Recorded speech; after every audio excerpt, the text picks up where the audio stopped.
Tapi khawatir kalau cocok itu nanti nggak bisa misah nih orang dia. Oh, kalau itu kan masalah ya Aman itu. Nggak, penyanggah khususnya untuk ibaratnya mendamaikan mereka lah, gitu, mengedukasi masyarakat tentang rumahnya mereka mereka kan juga lah sebagian dari Taman Nasional. Gitu. ya. Enggak, gua kaget loh di sini. Laut aja dikapling, mampus gak? Kaget kan? Gila, laut loh dikapling, Mas Bram. Bener. Kalau saya sih Om Bram kan sebetulnya salah satu donatur saya ya kalau ada kegiatannya. Saya itu sebetulnya berangkat dari penderitaan saya pribadi.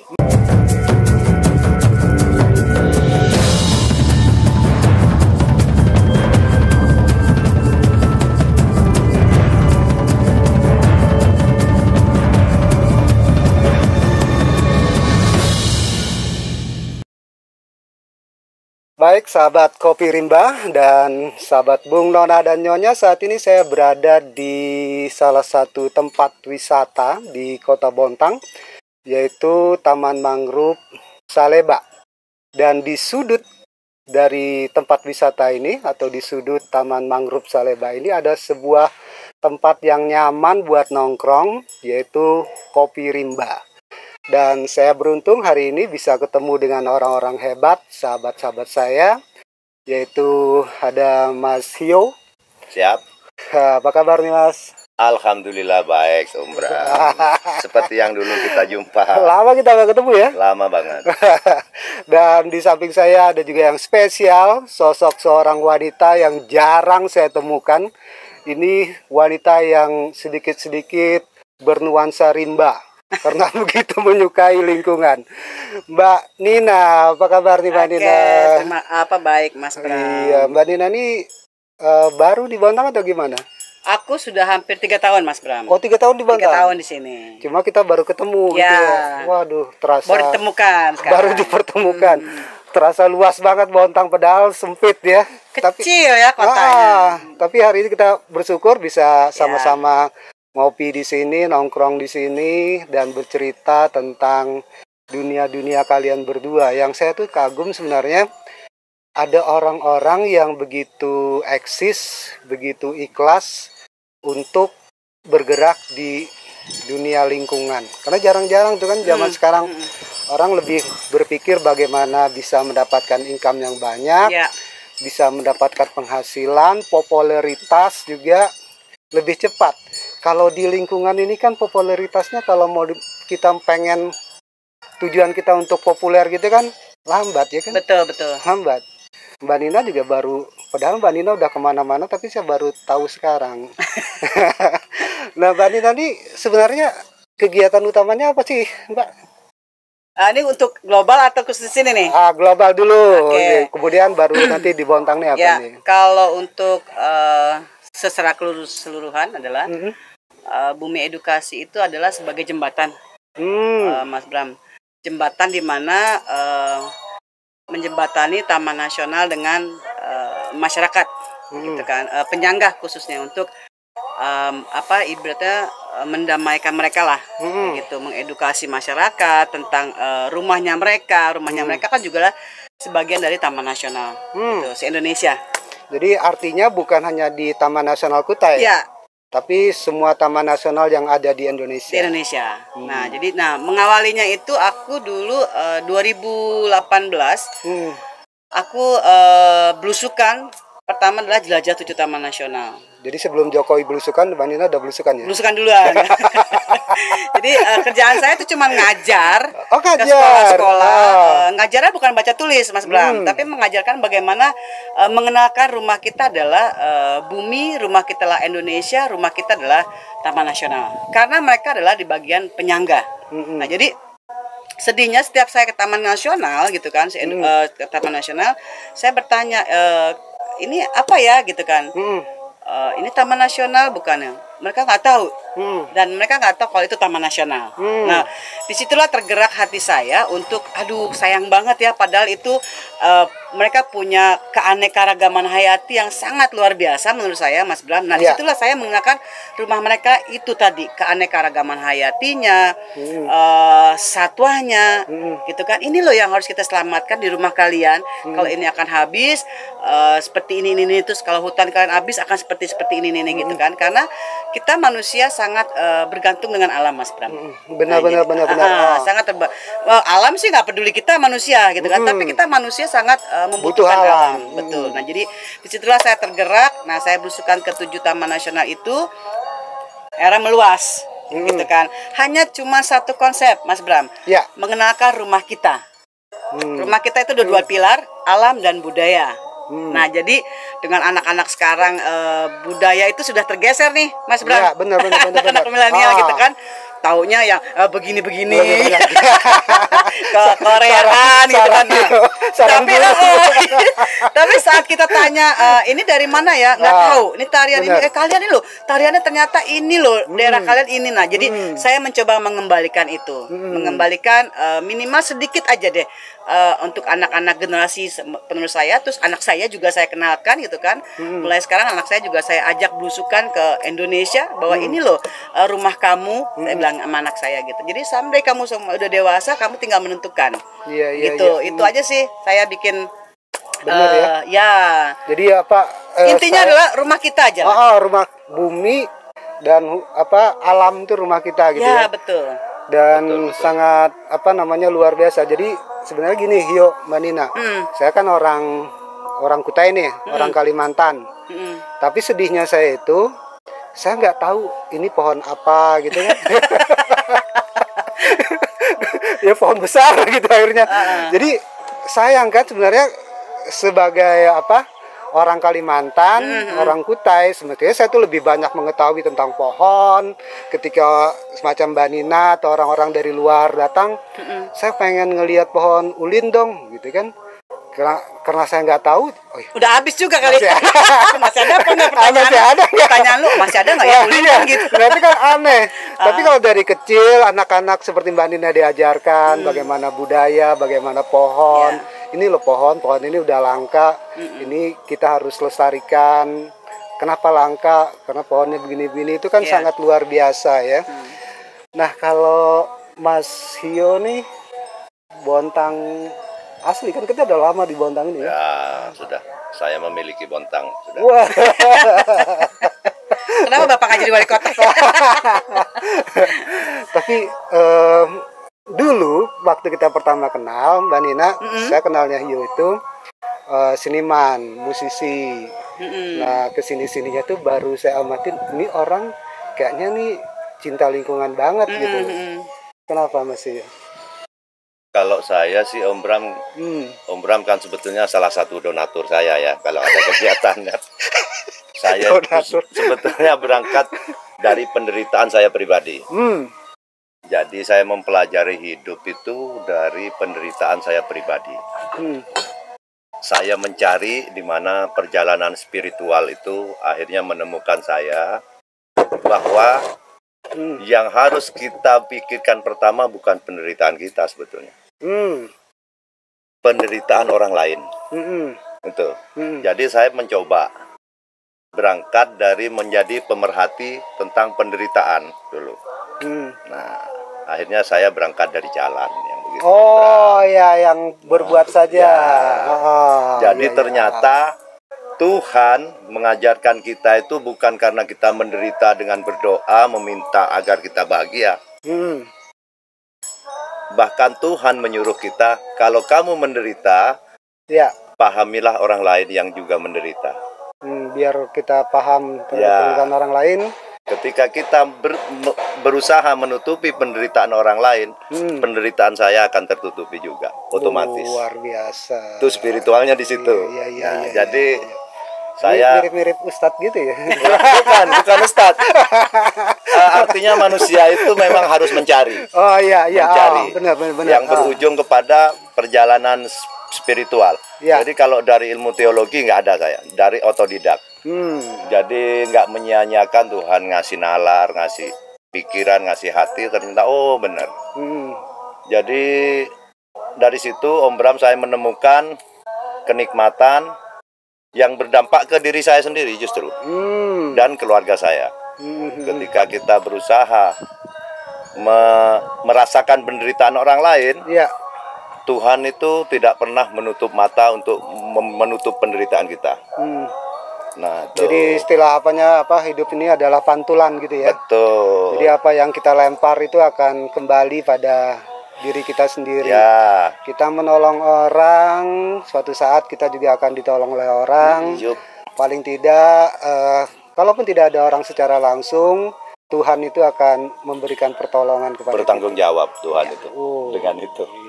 Nah, dalam perjalanannya saya diselipi kegiatan alam sama teman-teman dulu waktu di salah satu ormas. Ya menanam, ya bersih-bersih. Dan pada puncaknya tahun 2019 akhir, saya nongkrong di tempat makan, nah ketemu beliau nih. Gitu. Nah, tapi lu pasti genit-genit gitu kan? Ya. Ya. Agak-agak dirayu kan? Karena saya dari Portugal, perkumpulan orang tua gatal. Ya, terus gimana? Jadi ketika melihat passion dia itu, saya langsung dalam pikiran saya, ini orang pasti antik, nah, kan gitu. Jadi aku kasak kusuk, ternyata benar aktivitas dia memang di hutan, ngurusin barang-barang yang nggak enak diurus orang lain gitu kan. Nah, dari situ aku dapat jalan, mungkin alam mempertemukan. Lama-kelamaan ada momen dia sempat membangun monumen di Bontang, yaitu saya diberi amanah menanam bibit 200 mangrove di Bontang Kuala. Nah, dari situ Om Bram, jadi berlanjut ke kegiatan berikutnya yang ya bla bla bla, yang penting ayo di alam, ayo di lingkungan gitu. Masyarakat tinggal membangun kesadarannya, kita support pemerintah, sudah selesai. Karena itu untuk kita juga, yang kita lakukan untuk kita dan anak cucu kita, yang pasti kan gitu. Benar banget. Kalau teriak air banjiran, banjir itu bukan moro-moro hujan turun terus banjir, enggak. Kan gitu. Ada birokrasinya istilah kalau di pemerintah. Lu mau bikin ini lewat ini izin, itu nggak ada sudah sekarang. Begitu hujan turun langsung. Benar. Kan itu. Nah, gue sih kalau ngelihatnya nih kayak gini ya, kayak ada taman mangrove, Taman Nasional Kutai ini, bersyukur gitu sih, karena ini adalah bagian dari penyelamatan. Kalau ini tempat ini nggak dibangun seperti ini, Mbak Nina, saya yakin 5-10 tahun. Ini air semuanya nih dari depan sini saya habis air semuanya. Mampus deh. Jangankan Arab bisa sampai sana tuh depan tuh. Nah, bener. Jadi sisi lain saya ngelihat tuh ada beberapa taman mangrove di Kota Bontang tuh. Saya ngelihatnya sih kalau saya pribadi bersyukur gitu, karena upaya-upaya penyelamatan itu ada kan. Kalau enggak, itu akan dikapling-kapling.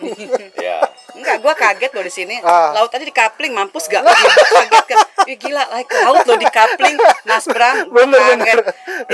Gua tengah nganga loh gitu. Gua kan taunya adalah ini udah dataran lah ya gitu. Nah ini laut dikapling, bikin rumah. Dan mahal lagi. Mampus gak sih gitu. Aduh, gua kaget. Nah, itu benar. Tapi ya sahabat Bung Nona dan Nyonya, jadi benar ya apa yang kata Mbak Nina tadi, kalau kalian nggak percaya, mana ada laut di kapling, datang ke Bontang. Nanti kita ada di Bontang deh. Nanti kita tunjukin di tempatnya ya. Laut di kapling ada di mari ya. Nah, bisa sampai ke tengah laut tuh. Nah, jadi kita harus mendukung ya seperti Mbak Nina, Mas Yuk, Taman Nasional Kutai, itu adanya mangrove ini bagi saya harus kita dukung, karena ini bagian dari penyelamatan lingkungan. Betul. Karena dengan adanya taman mangrove ini, dari tempat yang sebesar ini, kalau dikelola dengan baik, yakin tidak berkurang. Dia akan nambah, akan ada penanaman dan itu sangat bermanfaat buat kita. Nah, mungkin saya tambahin sedikit, Mas Bram. Mangrove itu sangat bagus untuk menyerap karbon. Jadi sangat, kalau kita hancurkan karbon gitu, mangrove ya kita ya pohon-pohon biasa ini nggak sanggup untuk menyerap karbon, tetapi kalau mangrove itu sangat kuat. Jadi kalau pohon-pohon ini biasa nggak kuat ya. Nah, karena di sini saya lihat polusinya karbonnya sangat luar biasa ya, gitu kan ya. Alangkah baiknya kita mangrove, itu yang pertama. Yang kedua, Bontang ini dikelilingi oleh laut. Benar. Nah, jadi kalau mangrove yang nggak ada, abrasi atau selesai sudah. Itu ini aku lihat topografinya ya. Iya. Jadi Bontang itu akan terendam. Benar. Suatu saat 10 atau 15 tahun lagi kalau mangrove itu nggak ada, selesai. Benar. Hanya cerita kota Bontang. Benar. Di mana? Di dalam laut kan, Benar, gitu benar, ceritanya benar. itu. Benar. Itu karena saya ada di Bontang gitu kan. Jadi benar tuh, kalau dulu Mas Yo ke Bontang tahun kapan? 90. Sama, aku 91. Nah, lu belum ngalamin yang namanya banjir kan gitu kan. Terus ini pasti mangrove masih bagus-bagus deh. Iya. Gue berpikir masih pakai gitu deh. Bener. Kalau gue feedback tahun 90 ya, gitu kan. Itu kan Bontang Kualang belum pernah ada banjir kan, rumah-rumah orang. Nggak ada. Nah, nggak ada. Baru 5 tahun sekarang ya. Ya. 5 tahun kan sekarang. berarti cepet banget kan, berarti dengan rentan waktu. Nah, dan tingginya tuh Mbak Nina bukan 1-2 cm. Kalau kita lihat sih ada 5 cm. Ngerinya. Per 5 tahun kan terjadinya itu. Yang pasang besar. Ya. Itu, padahal tuh jalan di Bontang Kualang tuh udah beberapa kali dinaikkan. Jadi dinaikkan jalannya. Kalau misalnya hutannya nggak dijaga, mangrove-nya nggak dijaga, roofnya akan mungkin saya bisa nambahin atau mungkin memberikan sesuatu kalau nasihat terlalu ini banget, gue terlalu naif banget. Jadi gini, Mas Bram, kita melakukan sesuatu untuk lingkungan, itu yang pertama. Jangan pernah nyindir atau nyinyir, gitu kan? Dan nyalahin orang. Dan menyalahkan orang. Jadi yuk alangkah baiknya kita duduk bareng bersama. Ini gimana nih keadaan kondisi seperti ini, gitu. Karena aku memang dalam dulu prinsip tidak pernah menyalahkan orang. Jadi selalu melakukan whatever orang ngomong apa terserah, gitu kan. Tapi nanti dampaknya kita akan melihat sendiri. Benar. Kayak gitu. Jadi saranku seperti itu. Ayo duduk bareng untuk rumah kita sendiri. Benar. Gitu. Yuk kita benahi rumah kita sendiri, khususnya di Bontang, karena sayang Bontang itu dengan adanya sesuatu yang ada perubahan, pasti orang akan berkunjung ke Bontang. Benar. Jadi orang tahu Bontang, ternyata dulu taunya adalah PT-PT yang ini gitu kan, terus ada banyak tambang. Nah, jadi kita mengemasnya itu dengan yang negatif menjadi positif. Bener. Kayak gitu. Iya, kalau sekarang nih Bontang, Gami Bawis terkenal banget deh. Gue juga pokoknya kalau gue ke Bontang, kata orang sini, kalau lu belum ke Bontang belum makan Gami Bawis, lu belum ke Bontang. Kayak ke Jakarta lu belum lihat Monas gitu kan. Lu belum kan ke Monas. Nah, itu kan sesuatu yang aduh, ke depan gila. Ayo kita bagaimana orang kenal Bontang itu tidak hanya Gami Bawis tapi juga alamnya. Alam yang nyaman gitu kan. Orang nyaman ke Bontang. Karena Bontang itu bagi gue sampai anak gue aja betah sini karena apa? Sepi. Bener. Nggak terlalu berisik, nggak macet gitu kan. Anak gue loh udah betah di sini gitu kan. Nah, alangkah baiknya yuk kita jaga, kita rawat gitu kan. Kita bantu. Kebetulan saya sama Hio gitu kan. Karena dari obrolan kita di sini di Kopi Rimba ini, di Balada Mangrove ini ngobrol, gue tuh pengen deh punya mimpi, gue bilang gitu, membuat laboratorium, ya nggak usah gede deh lahannya, supaya anak-anak di sini nih tahu yang namanya pohon ulin, meranti gitu kan, terus buah-buahan lokal gitu kan. Jadi suatu saat kita udah nggak ada, mereka menikmati, ini tuh maritem, ini mata kucing, nah itu jadi gitu kan. Tahu semua. Tahu gitu kan. Lu sayang kan? Nah, akhirnya gue dikasih jalan sama Hio gitu kan. Gue bilang sama Hio, dan Hio ngasih gue jalan adalah akhirnya kita pakai lahan Pemkot ya, Hio ya. Nah, jadi pinjam selama 5 tahun. Nah, itu kita coba merecovery menjadi laboratoriumnya Bontang lah gitu kan, dari ide kami berdua gitu kan. Nah, jadi tapi kita tidak hanya menanam sih, Mas Bram gitu kan. Jadi tetap kita ada tanggung jawab di situ hingga tanaman itu hidup. Nah, gitu. Itu. Jadi buat laboratorium di sini lah bahwa ini pohon ini. Jadi next generasi anak-anak kita tahu lah. Dan tidak berhenti pada aksi penanaman. Betul. Tapi bagaimana merawat bisa tumbuh dan berkembang sampai masa akan datang. Jangan sampai dia nggak tahu pohon ulin, mampus gak sih lo? Gue nggak tahu pohon ulin. Gue tahu pohon ulin nggak ada tulisannya di pohonnya. Ulin. Jadi, oh ini pohon ulin. Nanti gian anak lu ya di sini cerita sama cucunya. Nah cucu gitu kan. Dulu nenek atau oma gitu, dulu di sini terkenal, nah ini pohon ulin. Yang kayak gimana tuh oma pohon ulin? Nah itu dia kan cuma gambar doang. Pokoknya pohon lah yang keras. Pokoknya numbuhnya aja lama banget gitu kan. Ratusan tahun dia baru sekian diameter kan gitu. Bener. Nah itu jangan sampai deh. Nah ini sahabat Bung Nona dan Nyonya, ternyata cukup banyak yang pengen kita bicarakan, tapi ini karena edisi perdana mungkin kita akan buat lagi edisi yang lain karena kasihan juga kalau misalnya harus membuat sahabat Bung Nona dan Nyonya nonton kita terlalu lama. Jadi nanti ada episode lain kita akan ngobrol-ngobrol lagi. Nah sebelum kita tutup nih Hio nih ya, mungkin ada pesan-pesan terakhir lu sebelum lu pergi. Oke, pesan terakhir itu cuma satu dari saya.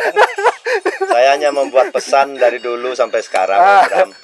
Berbuat saja. Oh iya. Nanti kita akan ngomong lebih banyak tentang berbuat saja. Kalau Nina nih apa nih Nina? Pesannya ya, ya itu tadi. Satu ada kenali rumah kita, sayangilah rumah kita, rawatlah rumah kita, karena kita akan saat kita pulang ke rumah kita yang pertama, rumah kita adalah bumi, dan rumah kita yang kedua pasti akan ditanya, apa yang sudah kamu lakukan di rumahmu yang pertama, gitu aja. Jadi kita harus lebih pada menghargai dan bisa menghormati rumah kita. Luar biasa. Gue kira Hio aja yang tadi yang ustadz, ternyata ada ustazah juga. Gue ini pendeta. Pendeta gue. Jadi benar tuh sahabat. Jadi kenali rumah kita, sayangi rumah kita, dan terakhir apa? Jagalah rumah kita. Jagalah rumah kita. Dan rumah kita adalah bumi yang harus kita rawat bersama. Nah, sahabat Bung Nona dan Nyonya, demikian obrolan kami di edisi pertama ini, dan obrolan ini menarik dan masih banyak lagi yang kita ingin ceritakan ke sahabat Bung Nona dan Nyonya. Untuk itu nantikan episode berikutnya. Sampai jumpa. Bye. Salam lestari.